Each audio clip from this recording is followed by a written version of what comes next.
Welcome, everyone, to another episode of the RDH Sports Podcast. I'm your host, Chad, and alongside me, believe it or not, is my brother Tanner. How's it hanging, dude? It's going well. It's going very well. I'm enjoying my time, you know? I see you got the Cowboys shirt on, and we're just going to get right into it, folks. We got a potentially a long podcast today because there's a lot of Cowboys talk. If you haven't heard of our podcast before, like I said, RDH Sports, um, it's a lot of football on here. And today, it's only football on here. So today, we're going to talk about the Trey Lance trade. We're also going to talk about another trade that the Dallas Cowboys made. We're also going to review the Dallas Cowboys 53-man roster because that is available today along with every other NFL team. We're going to talk a little bit of Kyler Murray and Jonathan Taylor. We got an update on that situation too. So, Tanner, are you ready to just get into it and just start with the Dallas Cowboys trading a fourth round pick for quarterback Trey Lance from San Francisco? It's it's really interesting because on at the face of it, like I don't know what to think. You see that notification from ESPN and you're like, we have a quarterback, you know? We have a quarterback and his name is Dak Prescott. Now, Dak Prescott may not have been, like the best, especially this past year, but I definitely didn't think it would warrant some going out and trading for a former first round pick. So it was surprising, but all in all, I think I really like it. I like it a lot. It makes the quarterback room really competitive, and I'm really curious to see what you think about it. I mean, the big thing here is, gonna start right off and talk contract details for this, for this Trey Lance trade. 900K, some we're summing it here. We're not exacts on this podcast, just summing it up, around 900K for the first year, and then around 5 million for the second year, with the ability to pick up the third year option because of the first round pick. So you have Trey Lance for 3 more years, and then you have Dak Prescott for 2 more years. So to me, this signing was not only a signing that kind of sort of broke the internet for a backup quarterback, which is kind of crazy to think. Welcome to the fans, Dallas Cowboys. That's what happens. But the thing with this contract and the thing that not a lot of people are talking about is Dak's reaction. And they interviewed Dak, and they didn't tell Dak. So to me, this trade was not only bringing in a quarterback that is perfect for this system with a little bit more read option, I think, and a little bit less throwing because Trey Lance needs to work on that accuracy. Dak is a better passer, but Trey Lance out of the pocket is he's a truck, a missile almost. But when you have a quarterback that has not won a ton of playoff games in Dak Prescott, 2 years left on his contract, I think it is a clear message from the Dallas Cowboys that it is NFC Championship or bust.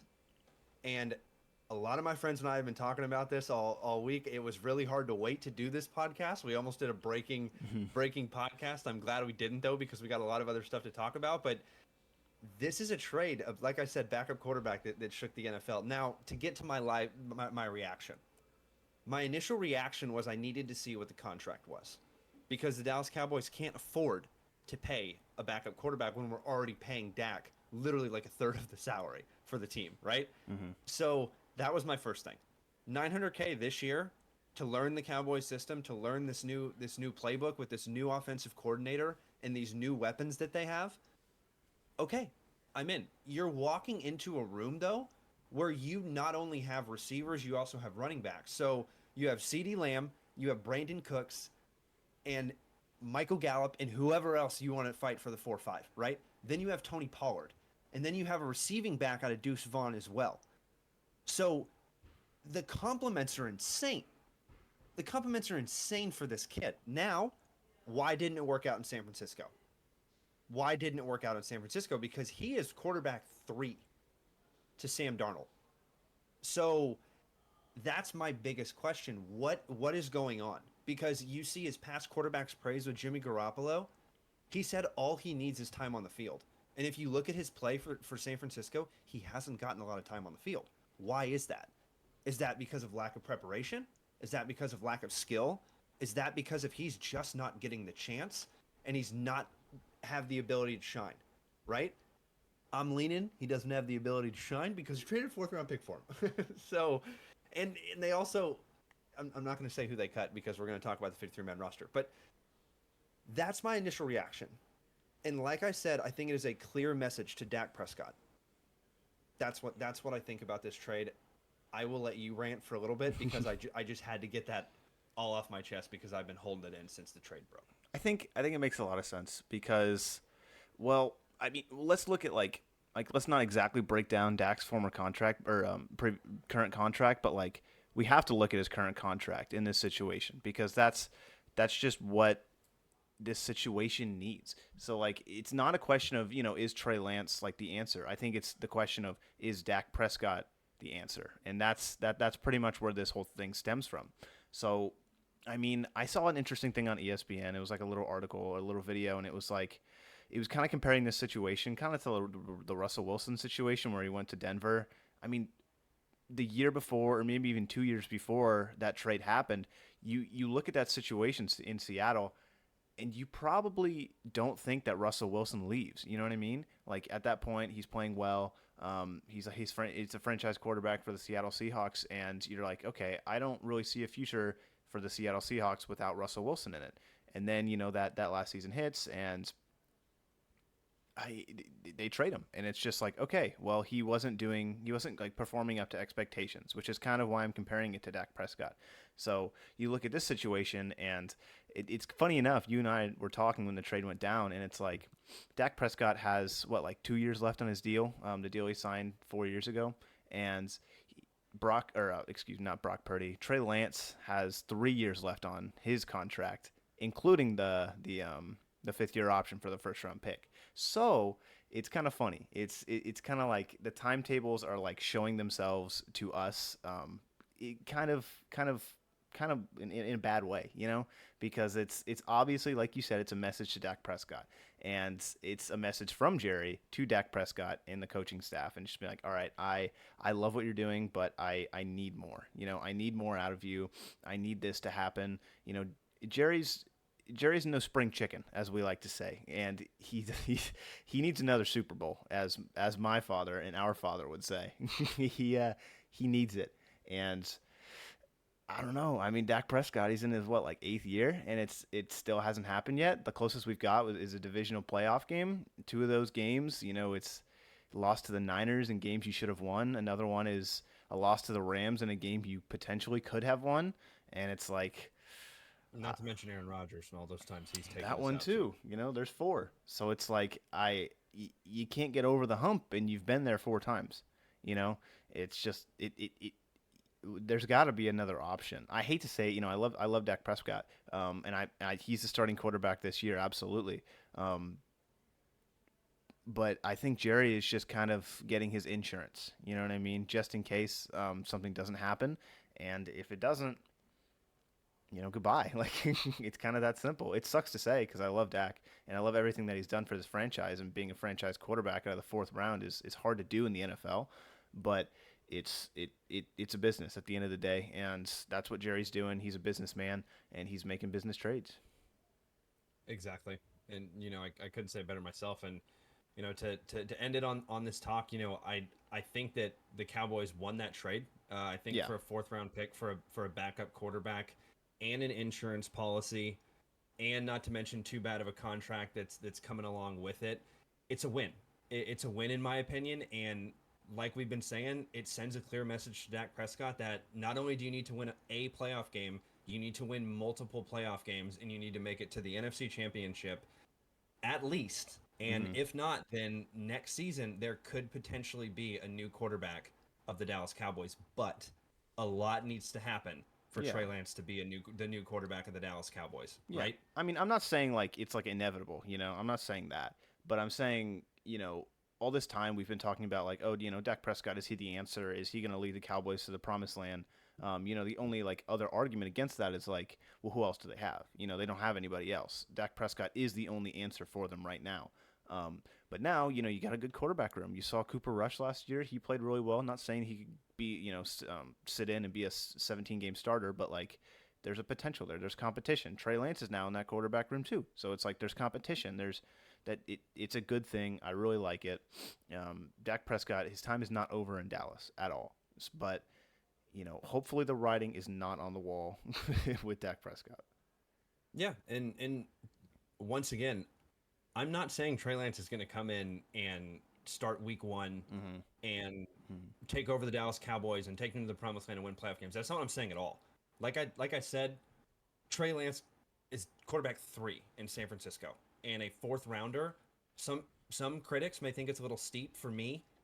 Dak Prescott was found in the fourth round, so that's a great argument. But at the same time, you have a quarterback that is quite literally perfect in the system that you had, right? You have a new offensive coordinator that's coming in, but still perfect, right? This is a great offensive line, an agile offensive line. Part of it's very young, part of it's a little bit on the older side, but Zach Martin could still get up and move. Tyrone Smith, Mm-hmm. he can't get up and move as best as he used to be, but he's still one of the best in the league, when healthy. So Trey Lance walks into a not only a great room, but a great situation in the Dallas Cowboys because he has so much to learn still and so much to work on still, and he's not expected to be a starting quarterback. He's not even expected to play a single game this season. He's expected to potentially play a game, not even next season, the following season after that. But 2 seasons till Dak Prescott's done on his contract, you're telling me that Dak's not going to get hurt in the next 2 seasons? I hope so. I hope he doesn't get hurt. I really hope he doesn't get hurt. But Dak's been going down each season. Yep. And you've seen it for 4 game stretches or, longer in the season. Dak goes down. This is the perfect guy to go in and learn. And then you also have a guy on Cooper Rush, like you were saying. I'm going to hit on Coop. You want to win, put Coop Rush in, right? I'm going to hit on Coop. But right now, Coop's number 2 on the depth chart. He's not Easy. number 3. He's number 2. Mm-hmm. He's number 2. And Trey Lance needs to prove that he is going to be number 2. And this doesn't necessarily mean that Cooper Rush is going anywhere either. You know what I mean? I think Cooper Rush is just fine to be quarterback 3 midseason when Trey Lance inevitably makes it to that quarterback 2 position. But I was talking to a good friend of ours, Tanner, and he was saying, don't think that every time that Dak Prescott has a bad play, that camera's going to pan right to Trey Lance. It absolutely is. Chris, you're right. I know you listen and you're right. And that's the thing that's I'm wondering what's going to happen with Dak because he hasn't had that. He's never had that in the draft. Yeah, we drafted, we've drafted some guys when Dak's been there, but it's been very late. A 4th-round pick. Ben DiNucci. And once again, we'll get to him. But a 4th-round pick, right? 4th-round pick. Yeah. Like you said, Tanner, Dak Prescott was a 4th-round pick. So the Dallas Cowboys 4th-round picks, you're expected to start at some point. It's not going to be this season. It's not going to be this season. Dak Prescott is a regular season GAWD. Mm-hmm. It's insane how good he is in the regular season. In the playoffs is when he disappears. But if Dak Prescott's, maybe gets hit on an option play, instead of them sitting there having him tough it out, they may rush him off the sideline, put Trey Lance in, run the same read option play, see what happens. You know what I mean? Yeah. There's a lot of different possibilities. And we're going to see what happens this season, but not at all am I saying that Trey Lance is going to start this year, but it was a good trade. Yeah. And in my opinion, the Dallas Cowboys won it, and that's not just a homer's opinion. I think the Dallas Cowboys won that trade because guess what? We don't have to eat that $20 million dead cap either. Yeah, So. I mean, let me give you almost like a thought experiment. So like, let's say just like looking a couple years into the future. I was talking to again our dad about this. He had very interesting takes on it. I want to see what you think about it. Let's say, this year goes probably as most people expect. The Dallas Cowboys don't win the Super Bowl. They don't go to the NFC Championship game. Let's say they get knocked out in the divisional round or maybe even the wild card round again. That happens. Dak Prescott, let's say he plays better than he did last season. Let's say he plays probably not to the best of his capabilities that he has in his career. And then they go into the next season, and he's still, the quarterback. They're still riding with him. And then at that point, it's a make or break season. So Dak Prescott, he performs well in that season. The Cowboys, they make it far into the playoffs. Let's say they make it to the NFC Championship game and they lose. They don't get to the Super Bowl. Dak has a mediocre performance in that NFC Championship game, but he has, good playoffs up until that point. Let's say he has a good season, not like fantastic, but, good as Dak goes, like that kind of thing. And then his contract is up. What do you do at that point? Meanwhile, let me also say Trey Lance has been, grinding. He's been putting in the work. He's quarterback number 2 at this point. He's played in preseason games for the Cowboys because it's been 2 years, and he's looked good. It's kind of like Jordan Love, where he plays a lot of preseason games. He looks good in them. It's kind of like that thing. Whenever he does come in, if Dak does get injured for like however many plays, this is considering he doesn't get injured in those 2 years, and he plays well in the opportunities that he does get. What do you do at that point? We have a very, very simple, very, very, very simple decision, in my opinion here. Mm-hmm. The first season you said we get knocked out wild card / divisional round. Yeah. That's not good enough. Mm-hmm. It's not good enough. The NFC Championship this year is minimum. Minimum. Now, if Dak Prescott goes out and plays a game like Josh Allen did against Kansas City a couple years ago and literally played the perfect game and just lost because Patrick Mahomes had more time and won the game, not because of poor clock management like Mike McCarthy is notorious for, because he simply got beat, not necessarily by the better quarterback at the time, but he just got beat because he didn't have the ball at the end and he did everything he could and he had the perfect game. That's a different story. Then that carries over into the next season, into season, 2, 1 of 2 left into season 2. Then that's a whole different story. But if he gets knocked out in the wild card round / divisional round and doesn't have that great of a performance, I think you might see Dak Prescott in some preseason games if that happens. I really do. Because I think not only does this trade tell you that Jerry has an insurance policy, he's kind of had enough. Because you can't say anything about Dak's regular season performance. He's one of the best regular season performing quarterbacks since he's gotten in the league, just like Tony Romo. But when it counts, necessarily in the playoffs, he doesn't really show up. And he hasn't necessarily had that great of playoff games since he's been here. So is Trey Lance the answer? If you hold up Dak Prescott and Trey Lance, are they even in comparison? No. Dak Prescott's so much better than Trey Lance. He's a top 10 quarterback to me in the NFL. Trey Lance doesn't even enter that conversation. Trey Lance isn't even top 30 because, once again, Trey Lance is quarterback 3 to Sam Darnold. So if Trey Lance moves his way up the roster to quarterback number 2 and gets in, like maybe Dak Prescott gets hurt a couple games in the season, gets in and balls, then you could have a potential starting quarterback controversy, but still you have Dak on that contract. Yeah. You cannot not play Dak. You have to play Dak Prescott if he's on that contract. You have to. And he has to win playoff games. So which one gives? Right? Which one gives? If he doesn't win playoffs games, does he get released? No, because you're going to not release him on that 1 year. You're just going to eat that money, and that's going to be so bad. You know what I mean, for the Cowboys. So I think that Dak Prescott, even if he has a mediocre season, the only reason I don't think Dak Prescott is the starting quarterback of next year is if he has a bad injury, which I don't see happening, or we don't even make the playoffs. Oof. That's another option I can see. That's another option I can see, to where it's the Cowboys are so bad that they don't even make the playoffs, and maybe their record's even negative. But guess what? That's not going to happen. I don't think the Cowboys are going to be lower than 10-7 this year, personally. But if that happens, then maybe it's Trey Lance time, right? Maybe it's Trey Lance season on season 2. But no, you're not going to take his position because you still have Trey Lance for cheap. You still have Trey Lance. Yes, $5 million is kind of a lot for a backup quarterback, but at the same time, go look at the backup quarterback signings that have been happening around the league, right? They're kind of expensive. $5 million is not too bad for a backup quarterback for 1 year, and then you have to pick up the rookie option, which is really the more of the expensive part of that contract, and that's Dak Prescott's contract's up. So you don't even have to worry about it then. You know what I mean? You really don't even have to worry about it now. In his second season, if Dak Prescott wins an NFC Championship game, he's a Dallas Cowboy. He's going to be brought back because the Cowboys not only have not gotten to the NFC Championship game, they haven't got there, dude. Mm-hmm. They haven't got there. The only reason they got to the divisional game is because they won the division and all they had to do was win one game. That's the only reason they got there, right? That's the only reason, because of seeding implications. We've lost to San Francisco and we've lost to Green Bay, and you can't tell me that San Francisco's roster is not better than Dallas. That's arguable. The Packers, not going to happen. Not worried about the Packers this season. But the Niners, the Eagles, I'm worried about those teams. I'm worried about those teams. Those teams that I'm worried about. And if I'm looking at the Dallas Cowboys, Does Dak Prescott on his last year of his contract give me a better chance to win than Trey Lance on his fifth year out of his or on his fourth year out of his 5 year potential contract? Give me a better chance to win. I'm picking Dak Prescott 10 out of 10 times. Yeah. 10 out of 10 times. Because also here's the other thing. I used to watch Trey Lance at North Dakota State.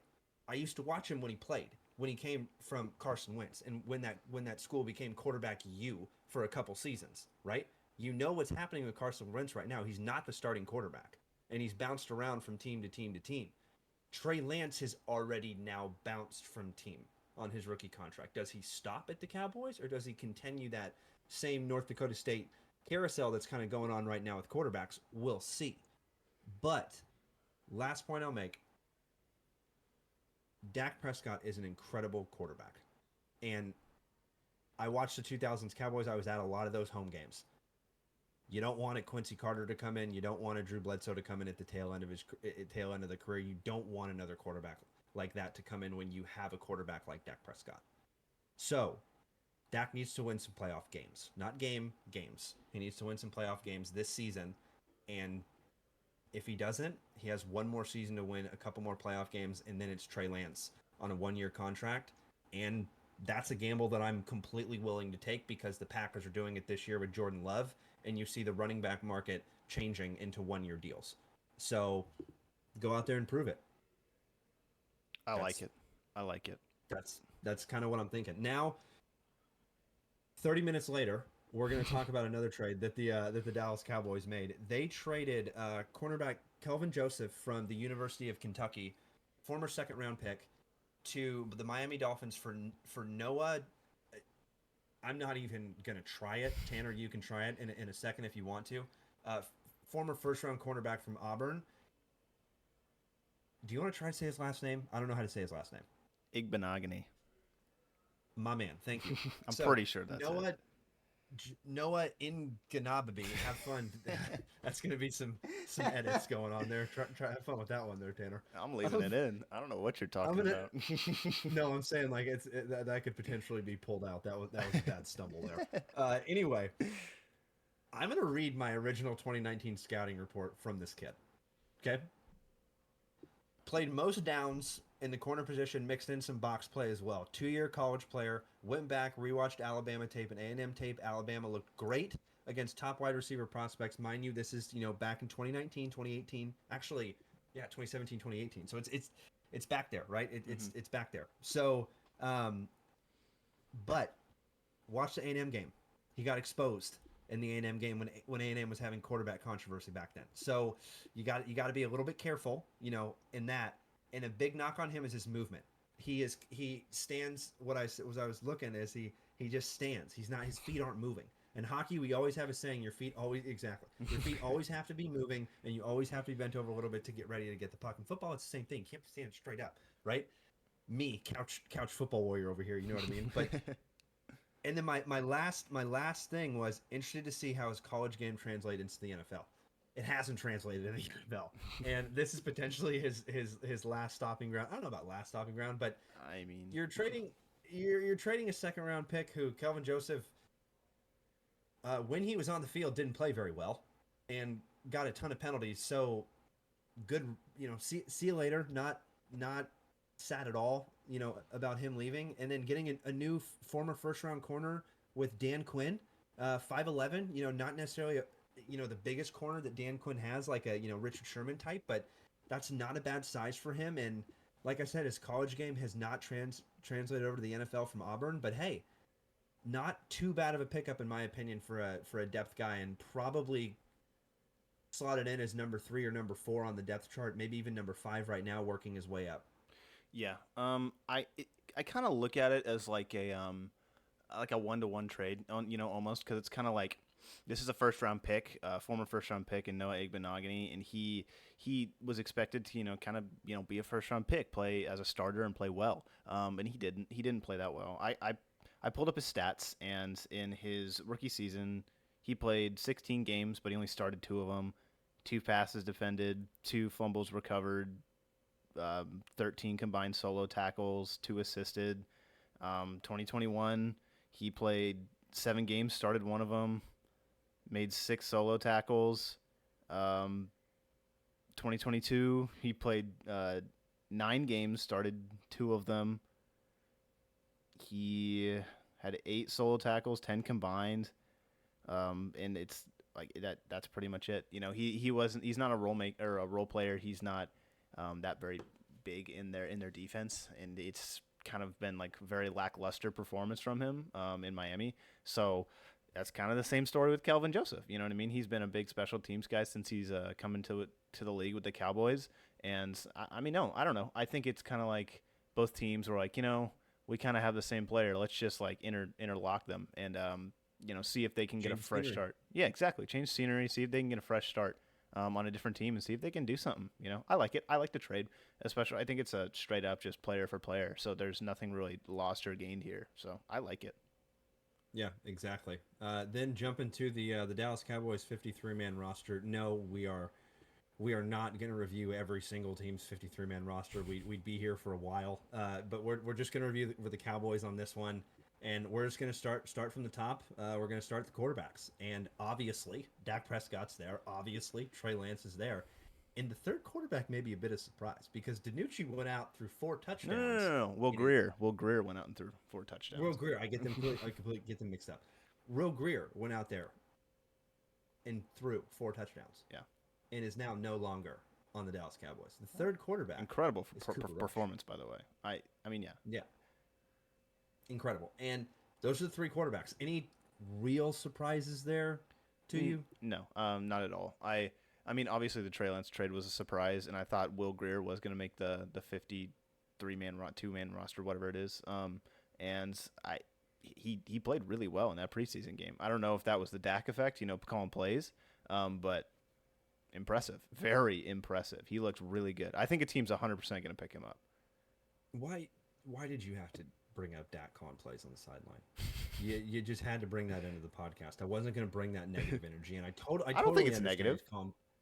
I don't think he's negative, but how long? Like I want to see what the offensive coordinator's going to do. I think he's obviously calling the offensive coordinator's plays. It's the preseason. It's fun. It's all good. I'm good with it. It's just when I first saw it, I was like, wait a second, are you kidding me? And then I actually thought about it. And I'm like, it's the offense's plays anyway. Dak's just having a good time. So I I kind of liked it. I thought it was kind of funny. And when I actually turned on the game, I was like, is that? Yeah, that's Dak Prescott, the new OC of the Dallas Cowboys. Okay. Yeah, I mean, I think I kind of look at it as from like a perspective of if you can like understand how like every single part of the offense works. Obviously as a quarterback, you're in there, you're calling a lot of those plays. And in those crunch situations, you do have to call some plays. And if Dak gets some practice on that with that on the sideline, it's kind of like it's just like reinforcing good habits. I think when he's actually on the field, it just helps him like understand the game more. Understand like the inner working parts of it, and understand the whole process of the game, and like calling the plays, expecting what could happen from these type of stuff, and seeing other options. I don't know. I think it was a good experience. I don't think I would take anything bad from it. Another quote from our father is Dak Prescott should get used to having a clipboard in his hand, which is kind of funny, and I thought I should mention it because I laughed really hard when he told me. That's an all-time quote right there. That's an all-time quote right there. That's a man that watched Michael Irvin, Emmitt Smith, and Troy Aikman in their days, and also got to see a little bit of Roger Staubach. So yeah, that Oh must be yeah. nice. I I haven't seen. I mean, I've seen the videotapes, but I didn't get to live those moments. I don't think it's bad though. I don't think obviously I would like them to It's play a fun. little bit. It's fun. It's fine. Why hasn't he played at all? I mean, give him I a don't drive. Give know. him one drive at the end. You know what I mean? Just one. Just I'm or at the beginning. I'm not too sure about that whole situation, but I, I mean, whatever. Whatever. Just we'll see what happens in the season opener. If he's completely terrible in the season opener, well, there's a little bit to blame there. But hopefully he doesn't suck. And we're back. Talking about Dak Prescott. Gonna close out on this. It's regular season Dak. You know what I mean? Yeah, He's gonna yeah. come in and he's gonna hoop against the Giants. And you have a tough schedule. The Cowboys do not have an easy schedule. They have a lot of AFC teams, and he'll get his stride. He'll get going. It'll be regular season Dak. You also got CeeDee Lamb that's also on a contract year, so that team's going to be hooping. Tony Pollard's also on a contract year. This team's going to be just fine. Now, jumping to the running backs on the 53-man roster, we have this was a little surprise for me because I thought they were going to have more running backs. But no, Tony Pollard obviously on the team. Rico, I don't know how to say his. I thought it was Doolittle, but that's because I used to watch the movie Doctor Doolittle, and it's not how you say his name. Dwaddle something. I Is it call him Dow? Goggles because, yeah, I think so because he rocks the goggles too. So glad that he's on the team. He's cool. Yeah. That dude has had some incredible preseason games, not this year but previous seasons. Deuce Vaughn, heck yes, makes it. Let's go. And then our fullback, Hunter Lepke, Nice. and Dallas Dallas bringing a fullback. That's some teams don't even have the fullback, so you know good to see there. Now, obviously, Ronald Jones is not on there because he is suspended for the first 3 games of the season. So he will come onto that list, this 53-man roster. Somebody will get cut. I would assume potentially on the defensive side of the ball, but we'll see what happens. No surprises really for me with the running back position, Hmm. but I do really like even though Deuce is very young. Same thing with Rico. I really like that. That's the 1, 2, 3 punch right now for the Cowboys. And Ronald Jones is going to add a little bit more of that power back, more of that red zone, that goal line threat because that's kind of what he was at Tampa. So I think that will be something that they're lacking. But at the same time, I think Rico is going to get some red zone touchdowns in these first 3 games. If Tony doesn't carry majority of the ball, because I think this year you're going to see Tony Pollard really take the rock a lot. Yeah, I completely agree. I like it. I like it a lot. I mean, Rico Dowell's been in this system for a little bit now. I'm pretty sure. I think I said his name right, but he. I'm pretty sure we watched him in Hard Knocks, if I'm not mistaken, with the goggles. So that's all cool. I'm glad to see him staying. And I think that running back number 2 spot is going to be kind of like a running back by committee. You're going to see a bunch of different faces in there, a bunch of different times, a bunch of different sets. So I'm excited. I think it's going to be fun. I think they have a lot of opportunity to do a lot of really cool stuff on offense when Tony Pollard is not in the game, or when he's in the game, and then there's an extra running back in the game too. Like it opens up a lot of avenues. I love Zeke. Don't get me wrong. I'm glad he's in New England. I'm glad he got picked up. But his offense can be very explosive and very fun to watch. Yeah, and I'm interested to see, the screen game. I'm interested to see the Yes. passing game with the Yes. running backs, maybe the shallow crosses. I'm really interested to see kind of what the running backs are going to do this year because I do think, there's opportunity for 2 running back sets, big time. Mm-hmm. Without the fullback in there too, 2 running back sets, one to the left, one to the right of Dak Prescott, and you have no idea who's going to take the ball. And with Tony Pollard there, he's not only a threat with the ball in his hands when he's on the ground, but he can also catch a wheel route and score a 80-yard touchdown on you. So you got to be really careful there too. And once again, it's a contract year. Moving right along to the wide receivers. Obviously, you have CeeDee Lamb. You got Brandon Cooks, who was signed in free agency. Michael Gallup's back. Jalen Tolbert, Kavonte Turpin, and Jalen Brooks are the wide receivers for the Cowboys. So that's once again, not too surprising there if you've been watching the preseason, if you've been keeping up with the Cowboys. Really not too surprising. Jalen Brooks looked pretty good in the preseason, so that's kind of why they brought him in.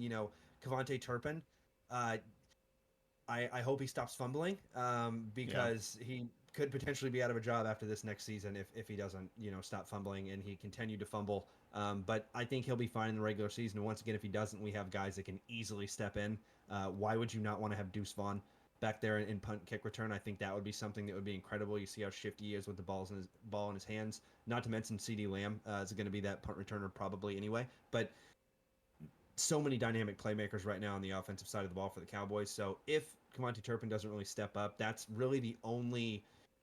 Jalen Tolbert, you knew he was going to come in, really young player, kind of same thing like I said with Jalen Burks, younger player, but really well, has played really well. So, what do you think? I really like the wide receivers. I mean, specifically hitting on Jalen Tolbert. We drafted him not this year, but this past year, and it was just like he was supposed to be pretty good. What happened, and then this year happened, and he's actually pretty good. He's had an amazing camp, amazing preseason, and I'm really excited to see him take in that like number 3, number 4 wide receiver spot.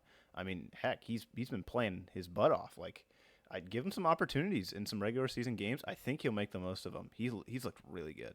That's kind of like my shining star, no pun intended, on the wide receivers. Yeah, exactly. And I wanted to hit again on Jalen Brooks because we didn't give him his time. Jalen Brooks was a third round pick. I'm really glad I wrote that down in my notes. Sorry, seventh round pick. He was a seventh round pick, not a third round pick, a seventh round pick. Impressive. For a seventh round pick in the 2023 draft to make a starting roster is, I wouldn't say, maybe rare. Maybe rare is actually probably the I good think word to rare. use. 100%. Yeah, I think that's rare. And not to mention this wide receiver room that the Cowboys have. So that tells you Dallas is really investing in this young talent, aside from a couple pieces like Brandon Cooks. And what's crazy is you can kind of technically say Michael Gallup's a veteran in this league now. Mm-hmm. But other than Brandon Cooks, really, everybody else is pretty young and brings a lot to the table. And Jalen Brooks has been playing too good to get cut. So, Keep that's him. what happens. You see some seventh round picks, and it's really nice to see, especially for Cowboys fans that are big draft guys. Tanner and I are big draft guys. I watched Jalen Brooks a little bit in college, not too much. I watched a couple games from him. Didn't do a full draft profile on him, but I like what he brings to the table, and I really see him kind of being that. Oh my goodness, I can't believe his name I just completely lost it. The Ohio State wide receiver that was on the Cowboys that we drafted in the later round that we just recently let go. That always came in Noah Brown. Noah Brown would always come in later round draft pick between I want to say fifth and seventh round. Would always come in and just make plays randomly. Mm-hmm. Jalen Brooks, that's exactly what he does, and I think he's a better version of it than Noah Brown. Now it's hard to say, right? It's hard to say because you watch Noah Brown come in and make really good plays, but Jalen Brooks is a little bit cheaper, and Dallas has to pay CD. So I'm good with it. Yeah. Running to tight ends, we've got Jake Ferguson. We're gonna stop and talk about him for a second. Okay. After I name these other two, I'm because glad. we gotta talk about Mr. Jake. Peyton Hendershot, what a last name! My goodness, I wish I had that. I wish I had that. And then You another could. great last name. Another great last name, Luke Schoonmaker. Scoot. So we may have all name team Ferguson, no, but Hendershot and Schoonmaker. That's incredible. But you knew Luke Schoonmaker was going to make it out of Michigan. Peyton Hendershot, you knew he was going to make it too. And then Jake Ferguson in the offseason, not in the offseason, before the offseason began, because I've been following Cowboys writers for so long now. Great articles on DallasCowboys.com, by the way, and also we do a little bit of articles too on RDHSports.net.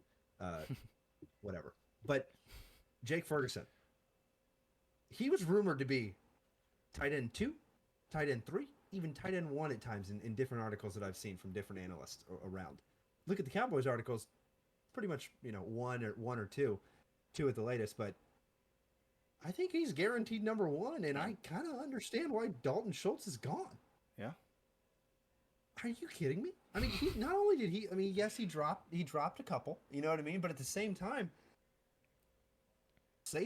that's saving like what was it? What was the rumored contract with Dalton Schultz? Like 12.5 million a year for 3 years. You're saving, what is that, 37 million dollars, and not to mention a signing bonus and dead cap and a tight end when you have this guy and they drafted a kid out of Michigan in the earlier rounds. So yeah, good move, Dallas Cowboys front office. I like it. I like it a lot. I mean, look to last season. Like you saw him coming on as a tight end. Kind of like the Noah Brown situation you would talk about. He would come in on select plays and he'd make plays.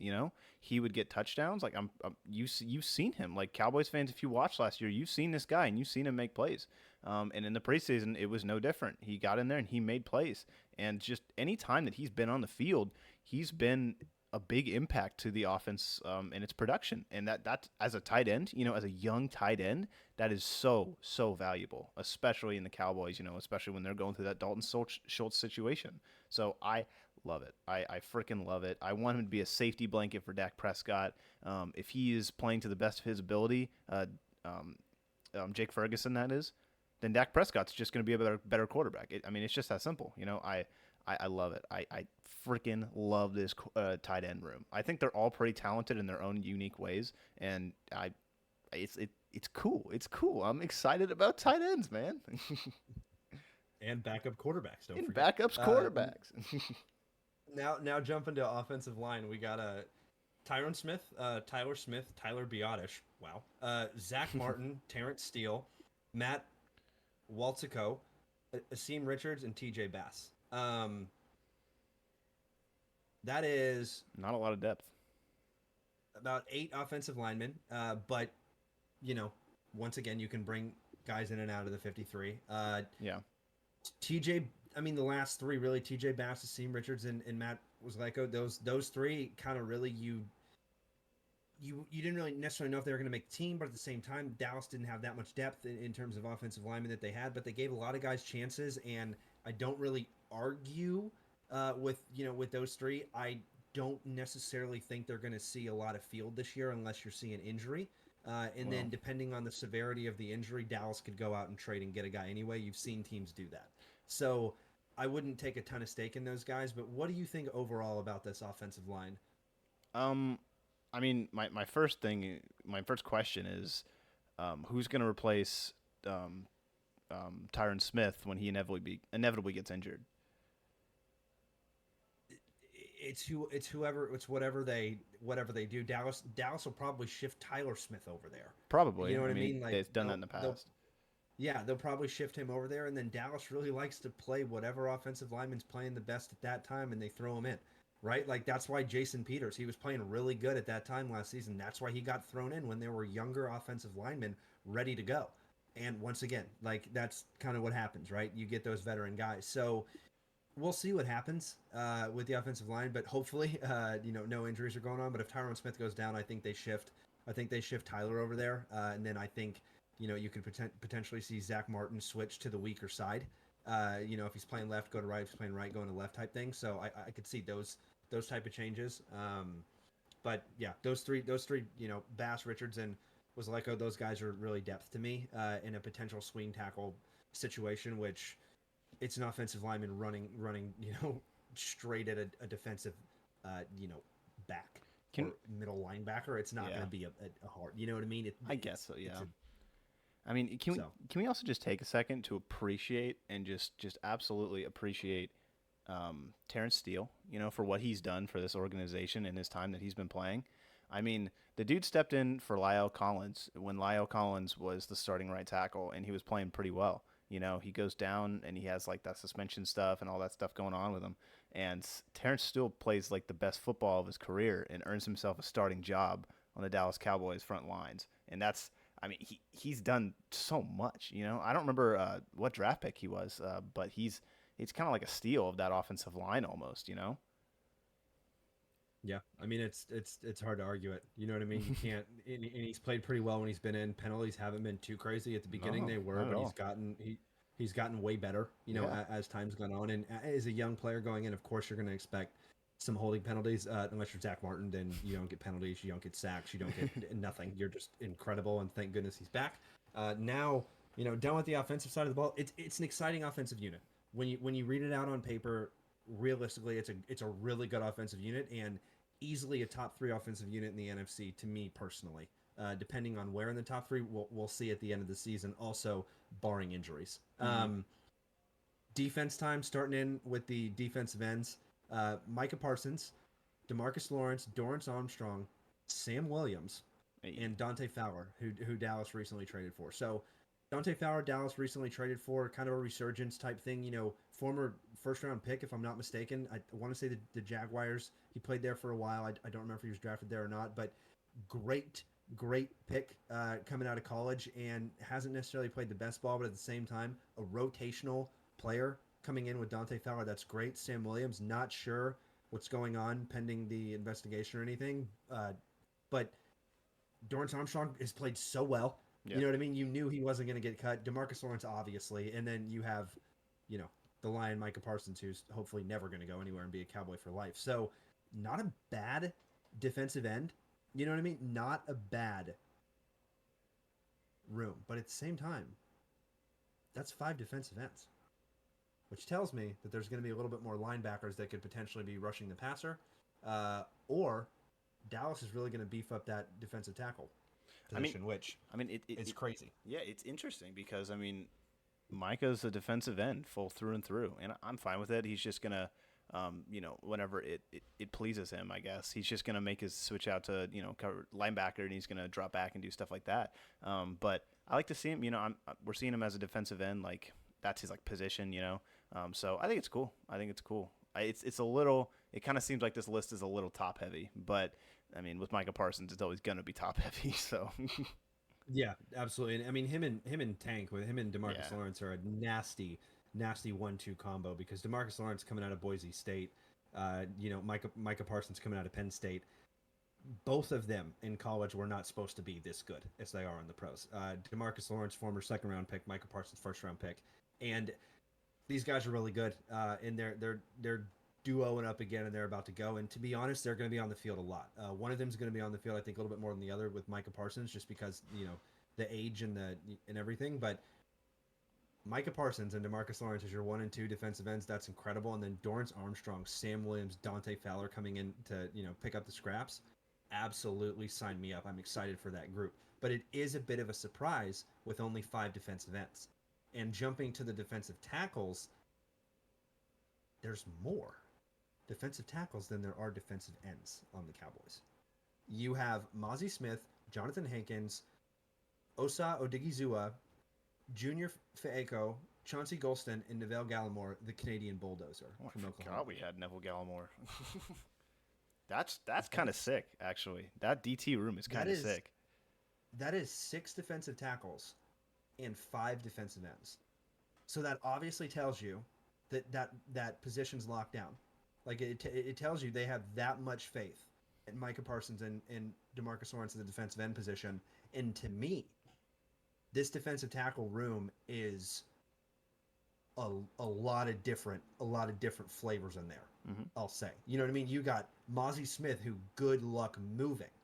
Good luck. You know what I mean? You have Osa Odigizua, who is kind of crafty for a Hmm. defensive tackle and gets behind the line and gets sacks, but Yeah. is long and lanky and is able to get behind those guards and those centers, which is somehow, you know what I mean? Then you have Chauncey Golston, a proven guy, been around the league, proven guy, and you know exactly what he brings to the table. Nothing crazy, but he's going to get some run stops, maybe a couple sacks a season, probably not, but some key run stops on some third downs.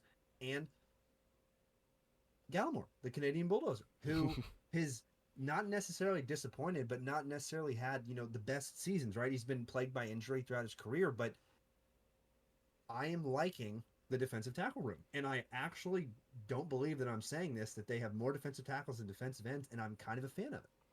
Yeah, I think Fehoko, I think he like rotates kind of as like a defensive end as well. So you could He see does. that. So you could see that happening. So he's kind of like a switch guy. But yeah, dude, honestly, Dallas, as much as it's worth, I think they're investing in their DT position, which has been probably one of their biggest weaknesses for a while now. And I'm loving seeing it. Like, they got all these rotational guys. They gave Dan Quinn, like, here's the keys. We're gonna give you everything you need. We're gonna give you so many different guys that you can use in so many different situations. Just do it, please help. And that's that. I'm glad. I'm so happy they're finally doing it. And DT is looking like a strong point on this roster nowadays. Absolutely. I think the weak point we are about to hit on right now, Uh the linebacker room. oh. Uh oh. Uh, Leighton Vander Esch, He's pretty good. Damone Clark, Devin Harper, and Marquise Bell. Um, what, not great. Hmm. Not very great. Kind of some interesting moves there. Initial thoughts, very very simple for me. If we're not getting to the quarterback, the middle of the field's probably going to be open. Yeah. So we're going to really ride on that defensive line, specifically Micah Parsons and our corners that we'll hit on right after this. But I think that with the lack of linebackers, it's because we bring so many safeties into the box and bring Yeah. so many Mm-hmm. safeties up there to play the linebacker position. It's almost like we have 2 or 3 linebackers at the safety position. So I kind of see that, but not a lot of sauce here. Not necessarily definitely not anywhere toward the best group. I would argue probably one of the worst groups right now. Now performance this season that could completely change over one season because it is a bunch of young guys, most of them. So what do you think? Because I mean we didn't have a whole lot of other options, but I'm kind of surprised here. I mean, it's kind of. I think it's exactly what you said. I think they kind of like to push safeties into the box, specifically like like Donovan Wilson, players like that. And like I said earlier, you can see Micah Parsons dropping back, and he could play as like a coverage linebacker role. So it's like I think they do like a lot of like switching around, and a lot of like the things that we see just on the roster, pure position isn't actually what's going to be happening. Obviously like the big ones, Leighton Vander Esch and Damone Clark. I really like those two. I think they've been in, like both of them have been in the Cowboys system for a little bit now, and they make plays when they're on the field. And I want Damone Clark to see more field time. I have for a while, and finally he's in that number 2 linebacker role. So I think he will. I think he'll get some playing time. I saw him play a lot in the preseason, so I think he's starting. It's gonna start to be his time now, and we're gonna see him a lot more on the field in the regular season. So, and again with all the other rotational guys in too, I trust in Dan Quinn, whatever he's doing at the linebacker position, because he's made it work. Yeah, and like we were saying, he brings in his defensive backs like safeties. Yep, Cornerbacks, Trayvon Diggs, Stephon Gilmore, that's tough, 1-2. That's a great 1-2. You nasty. got Deron Bland. You got Jordan Lewis. You have the player that we just acquired from Auburn, Tanner. You can say his last name if you want. Igbenogany. Thank you. Eric Scott Jr. and then Nishan Wright. So you could argue top heavy there too, with some younger guys and some veterans, I right? don't think But so. you can. I don't think it's top You don't heavy. think you think No. top heavy? I think Mm-mm. I think Trayvon Diggs and Stephon Gilmore are clear cut 1 and 2, and then Yeah. three's open for everybody else. Deron Bland and Jordan Lewis. I mean, Deron Bland showed flashes as a rookie. I mean, he played really well, and Jordan Lewis has been a starter in this system for a long time. You know, I mean, he just. Yeah, but it's Jordan Lewis. I know it's Jordan You know, Lewis, but it's like he's a good, consistent corner. You know what I mean? correct. When he's not in the position to be a cornerback 1 or 2, Yes. and I think this Yes. year, I think with the addition, what I'm saying is, Trayvon Diggs, everybody knows he's cornerback 1. Mm-hmm. Cornerback 2, everybody knows it's Stephon Gilmore, especially when you've actually been seeing he hasn't been playing in the preseason because they're that confident, Oh right? yeah. I Oh yeah. understand he's a veteran, but and if you look at the numbers, only a couple years removed from being the best cornerback in the league. So like that cornerback 2 position is completely locked up. There's nobody that's going to go in there and sniff cornerback 1 or cornerback 2. And I think you got a lot of young guys. Some young, some not so young. Deron Bland, great points. Absolutely. Deron Bland is going to be fighting for that number 3 position because Oh he yeah. wants to get to that number 2 position. And if that happens, which is what I think is going to happen, and then you have Jordan Love and you have, the new pick from Auburn that we got, you have Nishan Wright, Eric Scott Jr. kind of all fighting 4, 5, 6. That I'm okay with. And a lot of cornerbacks play on special teams too, right? Yeah. So you're not going to have Trayvon, you're not going to have Stephon Gilmore, but you are going to have a lot of those other guys Mm-hmm. playing on special teams, and they're going to be key special teams players. So even if they're not starting, at the cornerback position, Dallas utilizes their special teams players a lot more than most teams in the NFL. So I'm okay with it, Yeah. and I think that if Deron Bland continues to do those flashes and continues to be a little bit more consistent, it could be a really, really good cornerback room come next season. For sure. I completely agree. That's fair. That's fair. We just need to see it on the field. I agree. Exactly. Moving to the safety position, Donovan Wilson, gig him. Then Geeks. Jerron Curse, Malik Hooker, Israel McQuanu, and then Janaea Thomas. I did not see Thomas making the team, but I'm happy that he did make the team. McQuanu, same song, same dance, playing pretty well. You knew he was going to come back. You knew they weren't going to let him go. Malik Hooker they signed to a contract out of nowhere, so he's going to stay, right? Yeah. You have Curse, who is, thank goodness, you know what I mean? Thank Yeah. goodness. Thank He's goodness he's not here. going anywhere. But Curse is so underutilized, or so good in that safety position. Followed Dan Quinn and is so good in that position. And when he's on the field, Dallas is a better defense. And then once again, Donovan Wilson. So The safety hitman. room, exactly. Not too bad. Not too bad. Very nice. Honestly, I very nice. I love the safeties. I have for a while since they got those starting 3, and Israel McQuamu is a great rotational guy to come into. Like I liked when they drafted him. He was a lower round draft pick too, I'm pretty sure, and I'm glad to see that he's stayed here. I mean, it's freaking awesome.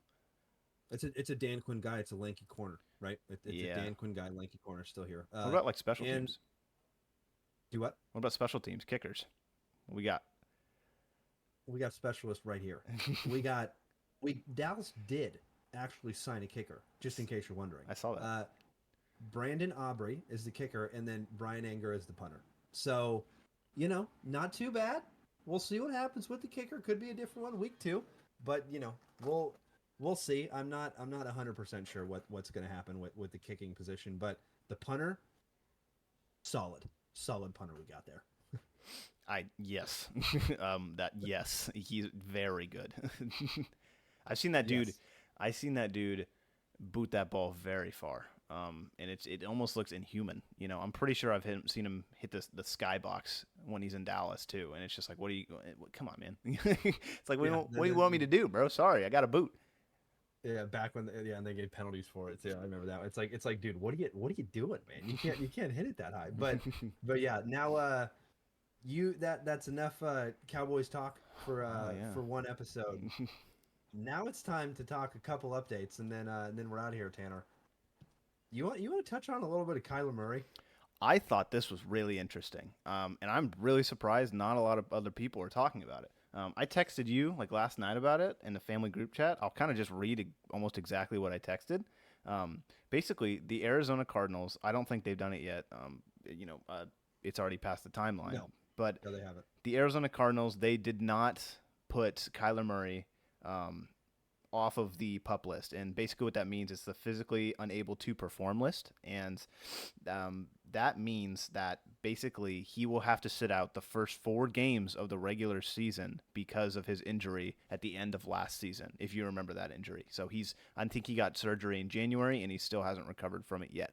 So he's not able to play, and he won't be able to play until at least week 5, which he'll probably, hopefully he'll be fine by then. Hopefully he'll be good to go. But if at that point, if week 5 hits and he's off the pup list, if they choose to take him off, then he has a 21-day window where he will have to report to practice and he will have to practice, and then at that point he can start playing in regular season games. But isn't that wild? Here's the crazy part too. The Cardinals also just recently cut Colt McCoy, who former Texas quarterback. He's played on the Cardinals. You probably saw him last year. Kyler Murray being hurt, and they also got Joshua Dobbs, who I think is a former Tennessee quarterback who played decently well. I think he played a little bit in Pittsburgh, and he played as a backup role to whoever was in there at the time. And the other option that they have is their 5th-round pick, Clayton Tune. I think I'm saying that right. So I don't know where he's out of, but that's not good. That's the bottom line. That's not good. Kyler Murray will not start for the first 4 games of the season. So if you're a fantasy person, just watch out for that if you're picking for him. And I don't know. I mean, are they tanking already? Like, do they want Caleb Williams this badly that they're just like, all right, screw it. Just don't even take him off yet, man. I mean, look at the roster. Yeah. Like no offense, but it's not the best roster in the NFL. I think that they are not only arguably the worst roster in the NFL. You could argue maybe not the worst, but you can't argue outside of the top 3. You really can't argue outside of the top 3. And now their quarterback, who is really the only player on that team, once again, no disrespect, that gives them that high of a chance to win. And the thing with Kyler is, when Kyler gets out of that pocket, good luck catching him. You know what I mean? Kyler has games where he balls, and then he has games where he just doesn't play well at all. He has inconsistent play, but he's on that crazy contract, and the coach that signed that contract is no longer there. And not only is he no longer there, not a whole lot of receivers are there. You got James Conner there, but you really don't have a whole lot of depth outside of that. The defense is really not that great outside of a couple players. Buda Baker. It's just not that great of a team. I don't know if you can necessarily say they're tanking because they have Kyler Murray, but if you're sitting there in the regular, you're sitting there week 5, right? And Kyler's like, I'm good to go, right? If you're 0-5, maybe let's just hang out till week 8. You know, hang out till week 8. Let's see if we go 0-8. We go 0-8, then we were just going to pull the Colts and just magically lose and get Andrew Luck. You know what I mean? And then that's a good problem to have when you have Kyler and Caleb Williams on a rookie contract. Now, that would not happen. That would physically not happen. Kyler would be gone. There's no way. You know what I mean? There's no way. But Arizona can fight for that position, and I don't think Kyler's done enough, even though he's on that second contract, to warrant not taking Caleb Williams number one if they are the worst team in the NFL. They have to be top three, like I said. Caleb Williams, quarterback out of USC, is going number one next year. His recent performance should show it, and every performance is going to continue to show it. Like I've been saying, I'm a big fan of this kid. So I think that's kind of, all that needs to be said about the Kyler Murray situation. I think his future is absolutely in jeopardy. I understand, I understand that, he is literally physically unable to perform. Yes, of course. We're gonna hit on a guy. We're gonna hit on a guy that potentially is not, but he is injured. But he doesn't have any help around him. He doesn't have any help around him, and I don't know what you expect him to do with an offensive line that is lacking, a receiving core that's lacking, a running back room that's lacking, a defense that's lacking outside of a couple key positions. Like, I don't know what you can expect them to do realistically when you look up and down of this roster. And guess what? He's going to be gone for the first 4 games. So he's going to not even have that chemistry like he needs anyway, and he's going to be coming off of injury. So I think his future could potentially be limited in Arizona, and to be honest, I think it could be for the better because I think Arizona is in need of a rebuild because they tried to rush it and it didn't work. Yeah, I mean, I just don't. It sucks for Cardinals fans because they right now. I mean, it looks like they're not even excited for the 2023 season. It looks like they're already looking at 2024. You know what I mean? Because if you don't play the first 4 games of the season, you got Josh Dobbs or Clayton Tune starting the games for you. I mean, you're not going to have a good chance. I mean, especially like you said, with no supporting cast. Like, it's rough. It's really rough. And if they do go like 0-4, maybe 1-3 or something like that, that's probably like the highest point they could probably get with that roster. But I mean, hey, maybe they go 4-0. Maybe Josh Dobbs has a resurgence. But I don't know. It's grim. The outlook is grim. I don't see a lot of good things coming from this situation. So their first 4 games, I just pulled up the Arizona Cardinals schedule. Okay. The first game is against the Washington Commanders. That's a Okay. winnable game. Oh, yeah. But I don't know. I do think I was don't know. just talking to a friend of mine, and we literally were talking about how Washington has a better roster than Arizona does, right? So I'm giving them a chance in that game. I don't think they're going to win. I pick Washington. I pick Then Washington. They play the Cowboys. Oh, They're not. Really? They're not. Yeah, they're not going to beat the Cowboys. Guess who their third game is? Who? Joe Burr. Oh, The jeez. Cincinnati Bengals. That's a loss. Oh, he'll be good So by for then sure, too. 2 losses. Yeah, for sure, 2 losses. Oh, and then they play the Seahawks Oh. with their 4th game. Hmm. So to me, that's an automatic 0-3 with the potential to beat Washington.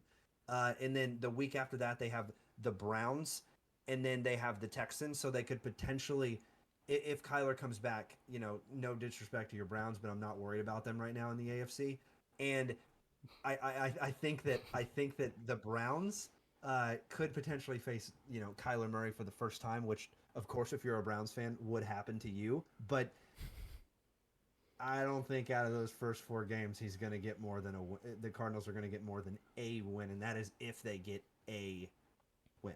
And I don't really think they will. So I think it might be tank time. I don't think they will. I mean, it sucks to say tank after 4 games, but if you're 0-4 after 4 games, I mean, that's like that's almost a quarter of the season, basically. Yeah, why not? You know what I mean? Why not? Why not? I mean, and the thing is too is if you go, I mean, if you look at the chances too, they don't have the statistics. Watch after week 4, they'll have the statistics of like chance to make playoffs. Like, what's the point if you know you're not going to make the playoffs? Like, why not? Especially in that division, yeah. Yeah, and in that division, not to mention that division, right? So, good luck. You know what I mean? Good luck if you're a Cardinals fan. I don't think it's going to be the most fun season for you. But your draft could be really fun. You better hope your scouting department's doing really well. Last thing we're going to hit on this episode, unfortunately, for everybody that drafted Jonathan Taylor, he is not playing the first 4 games. He is also on the PUP list. That's and so yes, crazy. If you listen to a previous episode of us, we did talk about his tweet, how he said he's not injured. So to me, it's like the Le'Veon Bell situation brought up in the previous episode. You know what I mean? It's just like the Le'Veon Bell situation. The team can really do whatever they want when they have your contract, and you're seeing that, and it sucks because you have a rookie quarterback coming in with the Indianapolis Colts, and you have a young wide receiver with Michael Pittman coming in there too. So the last thing you need to do is take away the for sure playmaker on that team with Jonathan Taylor, the home run hitter. You know what I mean? The best running back in the NFL when he's on the field, and he's not even going to be there anymore for the first 4 games. And he's been trying to get traded. He hasn't got traded, so that situation you never want to. It sucks to talk about those things, but I mean, I'm not on the Colts hype train. They don't have that bad of a roster. You know what I mean to Arizona, No, but not at all.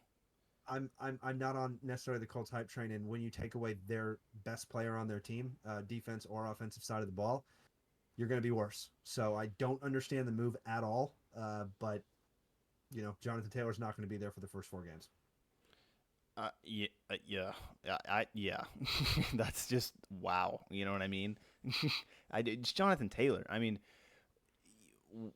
what do you think's gonna happen? Like, do you think he's just gonna stay off the field for like the entire season? Do you think they're gonna like trade him like mid-season before the deadline, get some capital because they're just like, I don't know what to do with this anymore, and then he goes and starts in like mid-season for someone else? Like, what do you think's gonna happen? They go PUP, then they go IR. You don't got to worry about it. Gosh, dude, that is just That's all they miserable. got to do. Yeah, That's all they got to do. But at the same time, like the NFLPA is gonna like probably launch like an investigation into that. You know what I mean? If that happens, because if Jonathan Taylor's not hurt, like I'm sorry, as a sports fan, that's not cool. You know what I mean? Yeah, That's bullshit. it is. You can't do that. If he's not injured, why? Why is he not playing? Why is he not playing? Because his contract, like, come on, you know what I mean? But then again, you just saw with Josh Jacobs. Josh Jacobs just recently signed a deal. He was a rushing leader last season. And you're telling me Oakland gets rid of Josh Jacobs, that's going to be a mirror image of that team? Good. Stop. You know what I mean? Same with the Colts. Stop. There's no way. If you take away Jonathan Taylor, you take away Josh Jacobs out of those teams, they don't win a lot of the games that they won, right? So why are you taking Jonathan Taylor out of the situation? It doesn't make any sense. If I was a Colts fan, I would be furious. If, in fact, because obviously we take the player side on this podcast. You know what I mean? If in fact he's not injured. If he's injured, okay, that's fine. Same with Kyler. Okay, that's fine, right? But I don't think he's injured. So I don't think you have a lot of the top running backs on Twitter literally saying, or sorry, X, whatever it's called now, tweeting all that. You know what I mean? I don't think you would have all the top backs if that was, BS. So that's my take on it. Just it makes me angry, and that's why we kind of left it till the end of the podcast. It's just so dumb. Yeah, it doesn't make any sense. It literally makes no sense. And you're throwing your rookie quarterback not only into the fire, but the literal you're holding his legs and you're just dunking him into the fire because you're taking away his best playmaker, the guy that he can hand the ball to every single time and get 5 yards. Yeah, what do you want him to do? He's just not there. He's not there yet, and that's mind-boggling to me. But any other sports talk, Tanner? Or are we gonna wrap it up? Not really. I just pray for Anthony Richardson because he's gonna have no help. Like, what is he gonna do? Good luck, and we'll talk about that. Week 1, week 2, when we start hitting those episodes. But that wraps up another episode. Thanks everyone for the listen, and catch y'all next week for more sports talk. Later.